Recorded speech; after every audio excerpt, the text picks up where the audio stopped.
Hello, Namibia, and welcome to your daily lunchtime show where we get to catch up on current events and headlines as always, as you already know. I am Priska Nyolo, your host for today, and welcome to NMH at 1.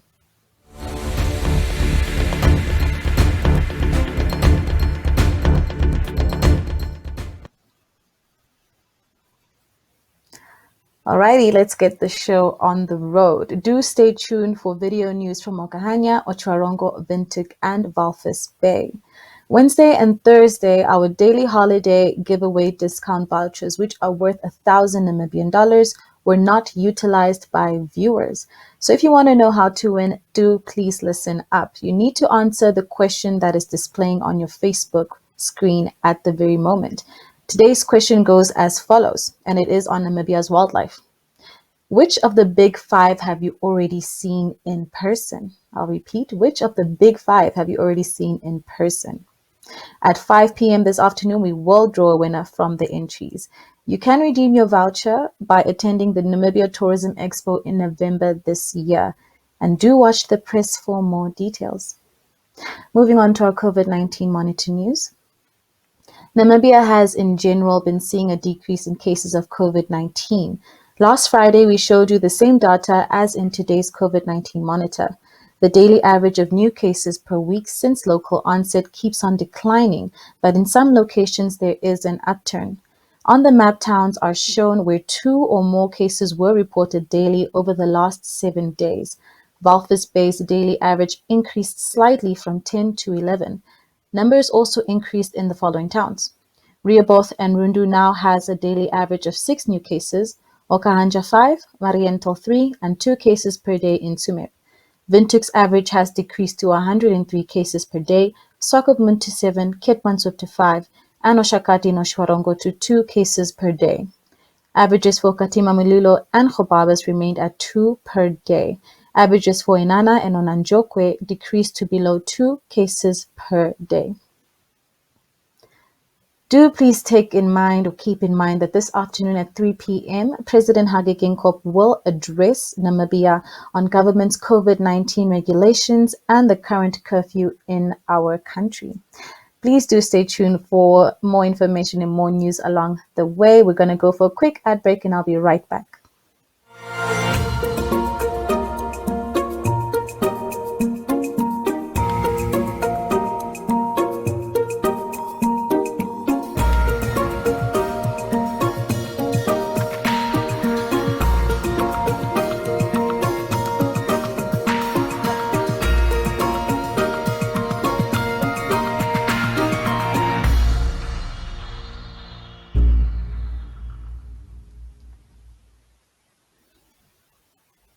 And now we delve into the first video segment for today.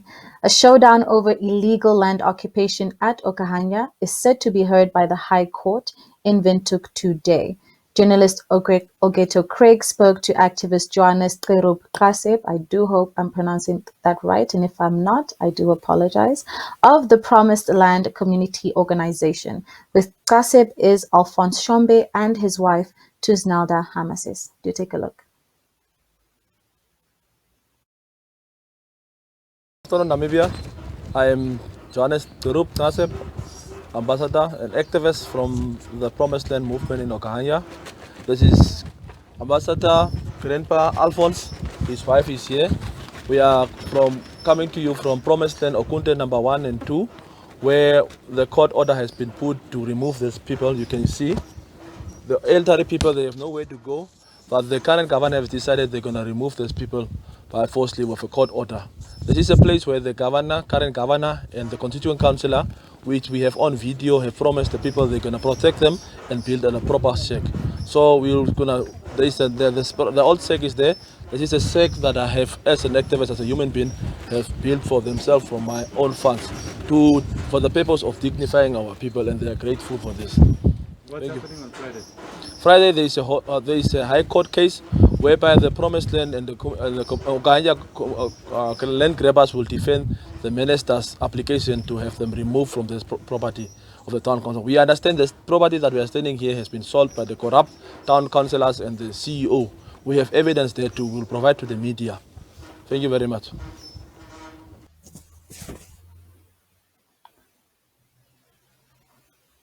Land and housing remain burning issues all over Namibia. At yesterday's town council meeting at Otjiwarongo, CEO Moses Matiai explained the way forward at this town in the Oshodonjupa region. Esther Kamati captured the footage.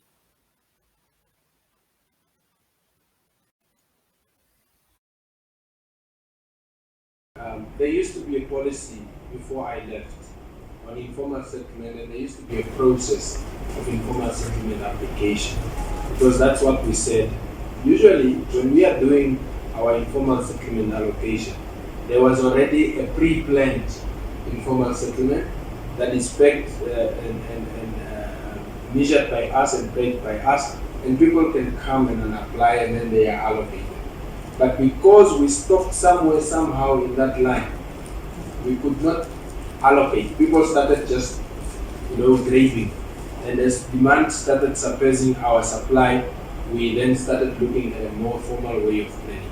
But what happens in this instance is that the process that we are going to be undertaking, which is the accelerated land delivery process, is built into various aspects, of which, if we find out that you have land, but you are interested and you apply through our process, through the verification, we are going to give you that you are going to go to the affordability level. If you can afford between 3,000 and up, we will be able to refer you to a specific plot to say this is what you can buy, and we can pre-allocate you. But then if we found that the 1,000 you can only earn up to 1,500, where do we take those people? I think that was the question even at management committee. Where do you take those people? This is where we said, after we looked at all aspects, one benchmark that we've seen already thus far is the benchmark that came from the study in ARISICO. That study informed us that on average, everybody in that area earns about 2,500. The majority of them, they earn about 2,500. And you'll find a lot of people that are also police officers, filling station workers, and all that. So that's already informed us of a benchmark. So not a lot of them that will not afford. So a lot of them may qualify and they can be able to afford. Those that will not afford, after having verified, we will then have to look at where we are going to place them. That is where the plan of saying we are going to create a reception area. I think that is one of the recommendations we've actually requested Council to actually approve under the accelerated land delivery, that we create a reception area where we can allocate the individuals that are probably 1,000 or 700, that ends about the 700 to 1,500, so they can also be able to be catered for in the whole process. So we want to cater for everybody. So that's going to be after the verification is done, and we know who are those that can afford, they are allocated.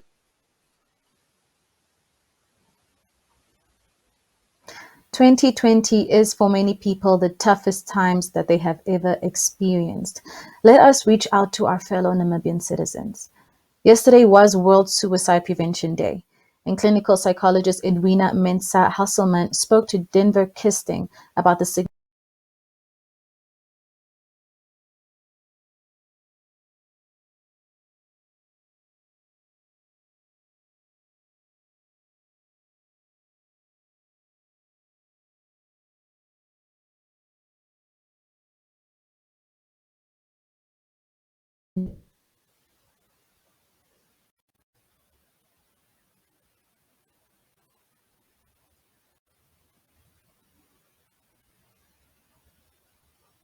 reaching out to the community, doing our part to combat the war of suicide, of one killing yourself, of one losing hope, of one giving up, of one feeling alone, and to create mental health awareness in general, and also to sensitize and to mobilize our community to stand together as Namibians as we can in any psychosocial problem that we face.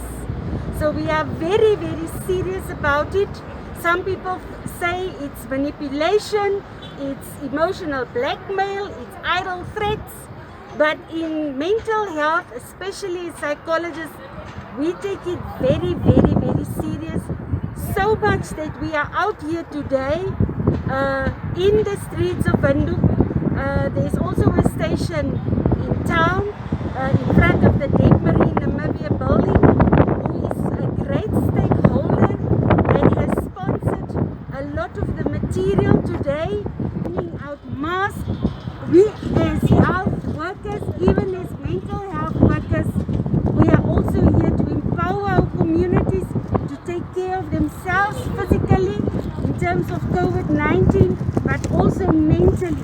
So in collaboration with the Ministry of Health and Social Services, our line ministry, our sponsor, Deep Marine Namibia, a stakeholder, a partner in combating suicide today, we and Geluk Psychology Services have developed many flyers to give out to the community and ribbons to wear it proudly, so that we can show we support this cause and that we don't shy away from this very important topic of facing one of the forms of death. That is such a morbid topic, but it needs to be addressed, it needs to be processed, so that we can make a difference, so that we can make an impact. We are in the community, it's about the community. You don't need to be a professional to make a difference. And if you wear your suicide ribbon or you talk about it, any kind, word or act, as every Namibian citizen, you can make a difference, and we are trying to teach you how to assist. Thank you very much, Edwina, and good luck to you and your team. Thank you for the great work that you're doing in the community. Thank you.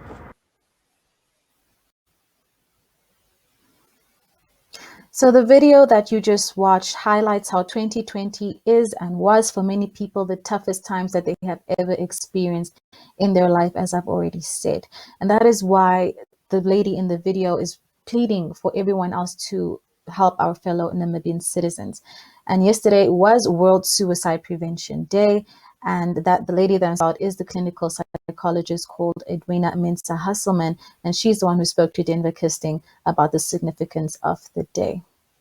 Moving on to our last but not least video, it's just a kind message for you to please remember to register for November's regional council and local authority elections. You still until next week, Tuesday, if you haven't done so already. The firebrand Walvis Bay urban councillor Knowledge Ipinge this week said he will not stand in this year's polls on the ticket of the newly formed Independent Patriots for Change. This footage was captured by Leandrielo.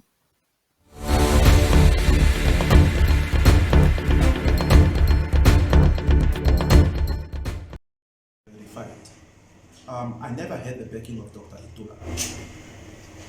That should be very, very clear. Dr. Itula never endorsed me in his life before. If he can be honest to his followers, he should be honest with them. He was at the protest against the fishing corruption, of which his people approached me when we were busy with the protest, and he just jumped on the bandwagon. He jumped on a moving train initially, and upon jumping on this moving train, he then went as far as creating a platform of which all the candidates who were actually running for the Wolfies Bay constituency office to actually tell people in a few words why is it that people should be voting for them. And then definitely my message was very clear, and that is the only engagement I had with Dr. Itula in regards to my campaign. Then people being confused, I don't know what the confusion is about. AR came about in 2014. AR has been consistent with its activism and its projects. 27th February 2015, I led actually the mass applications of AR in Wolfies Bay, of which 9,549 people applied for land.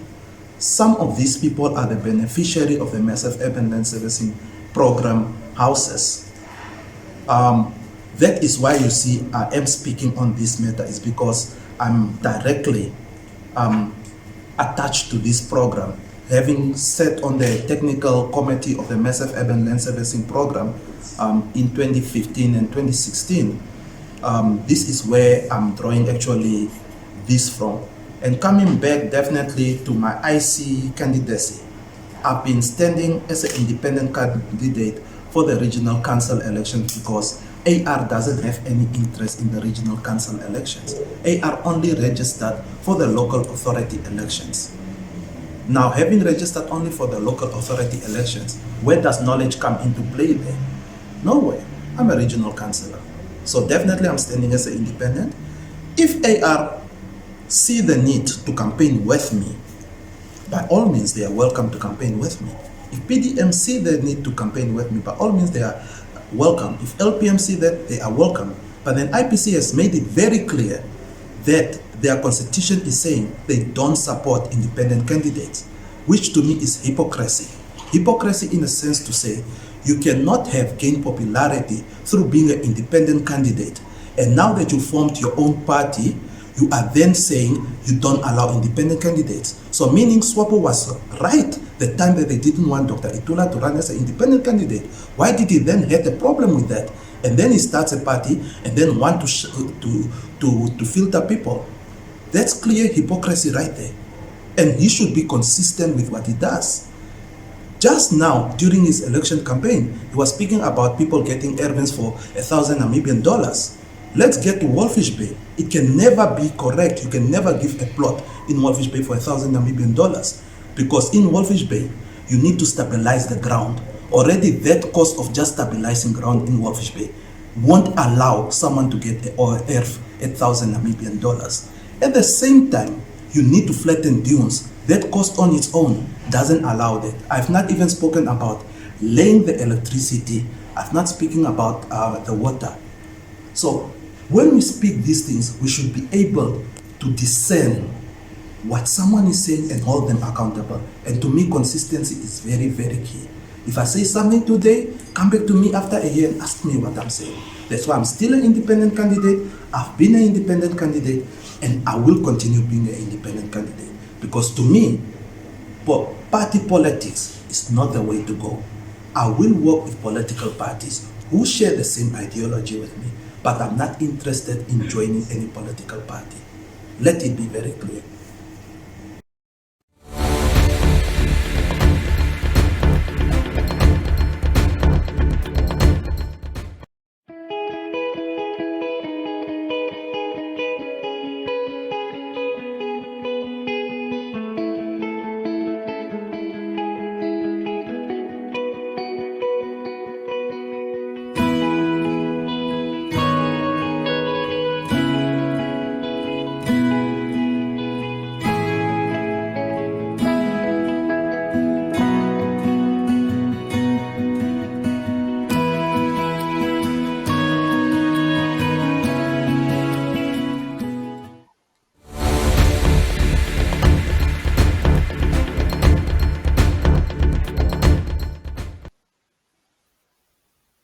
And that is a wrap for our video inserts for the day. Now let's jump right into our newspaper articles for today.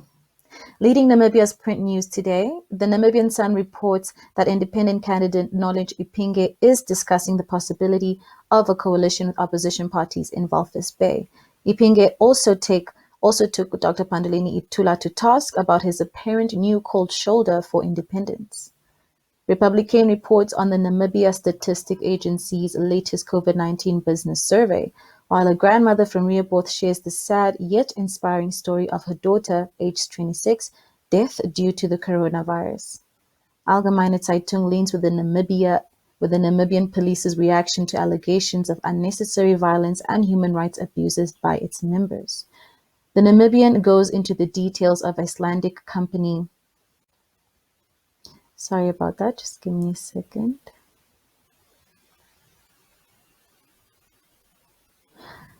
Sorry about that, just facing a couple technical difficulties. As I was saying, the Namibian goes into the details of Icelandic fishing company Samherji's payments of 21 million Namibian dollars to local businessman Vino Nipondoka. The lead story in the New Era is a follow-up on local subcontractors in the lurch at the coast after a South African builder ditched a big housing project. Let's go for a quick ad break and I'll be right back with our Inside Page news.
And now we take a look at the inside of our daily newspapers for today. Today's Market Watch analyzes the latest financial results of First Rand Namibian and the latest trade figures for Namibia. In Careers, you can read about local movers and shakers, read informative stories about certain professions and vacancies advertised at the moment. According to Namibian Sun, 56 members of the police force were dismissed during the past financial year after complaints by the public. A total of 116 internal investigations were recorded during this period. Republican zooms in on the battle for housing in Okahandja, where a moratorium on land sale was announced in 2015 due to allegations of corruption and nepotism. Allgemeine Zeitung tells how residents at the Spitzkoppe are being assisted. This community relies heavily on tourism for its subsistence. According to the Namibian, news are afoot to get rid of Windhoek's current CEO, even though he has already given notice of his resignation.